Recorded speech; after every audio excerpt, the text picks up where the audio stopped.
అన్ని పార్టీలకి అన్ని రాష్ట్రాలకి సమదృష్టితోటే చూస్తుంది తప్ప బురద జల్లేటువంటి కార్యక్రమం మేము ఎక్కడ చేస్తలేం. ఏ పార్టీ ఎంపీ ఉన్నాడు, ఏ ఎంపీ ఉన్నాడు, ఎవరికి 5 కోట్లు ఇవ్వాలి, ఎవరికి 5 కోట్లు ఇవ్వద్దు, కేరళలో మనం లేవు కాబట్టి ఇట్లా ఇవ్వాలి, తెలంగాణలో మనం లేము కాబట్టి అట్లా ఇవ్వాలి, ఇట్లాంటి పాలిటిక్స్ ఎక్కడ కూడా మేము చేస్తలేము, చెయ్యము.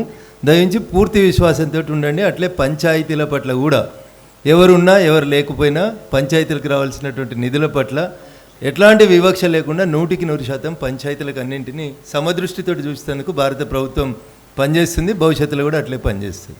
సో దాంట్లో ఎవరికి ఎట్లాంటి అపోహలు అవసరం లేదు. ఇందాక ఒక సర్పంచ్ గారు మాట్లాడుతూ చెప్పినారు, నాకు మా మంత్రి గారు నిన్ననే 4 కోట్ల ప్రొసీడింగ్ ఇచ్చిర్రని. అదే మంత్రి గారిని నేను విజ్ఞప్తి చేస్తున్నా, ఆయన నియోజకవర్గంలో ఉన్నటువంటి 150 పంచాయతీలకు కూడా అట్లే 4 కోట్ల ప్రొసీడింగ్లు ఇస్తే ఆ నియోజకవర్గం తరఫున అందరు సర్పంచులు ఆయన ఒకటి మంచి గజమాలేసి సన్మానం చేస్తారు.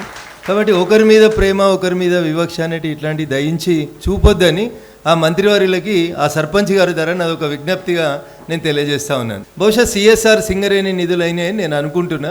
అభినందనలు సర్పంచ్ గారు. అట్లే మీ తోటి సర్పంచ్లు కూడా కొంతమందికి కనీసం ₹1 కోటి ఇప్పి ఆ ఊర్లన్నా బాగుపడతాయి అనేది నేను ఆ కరీంనగర్ జిల్లా నుంచి వచ్చినటువంటి సర్పంచ్లకి ఈ సందర్భంగా శుభాకాంక్షలు తెలియజేస్తాను. నాకు మా జగదీష్ అనే చెప్పిండు, పార్టీలు బీఫామ్లు ఇస్తే మేము గెలుస్తాం అలకగా అని.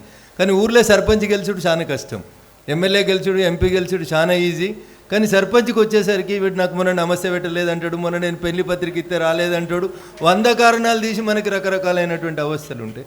సో మాకు ఆ డిఫికల్టీస్ తెలుసు. మీరు ఎంత కష్టపడ్డారో, ఎంత జనానికి దగ్గరగా ఉన్నారు కాబట్టి మీరు ఇంత దూరం రాగలిగినారు. నిజంగా మీరంతా కూడా అభినందనీయులు. మీ ఆశ ఏదైతుందో, నేను ఇంత కష్టపడి గెలిచిన కదా నా ఊరికి ఏదో ఒకటి చేయాలనేటువంటి మీ ఆకాంక్ష ఏదైతుందో ఖచ్చితంగా నేను మిమ్మల్ని ఆ సందర్భంగా అభినందిస్తా ఉన్నాను. పైసలు ఏడికేలు వస్తాయి, ఏం చేయాలి,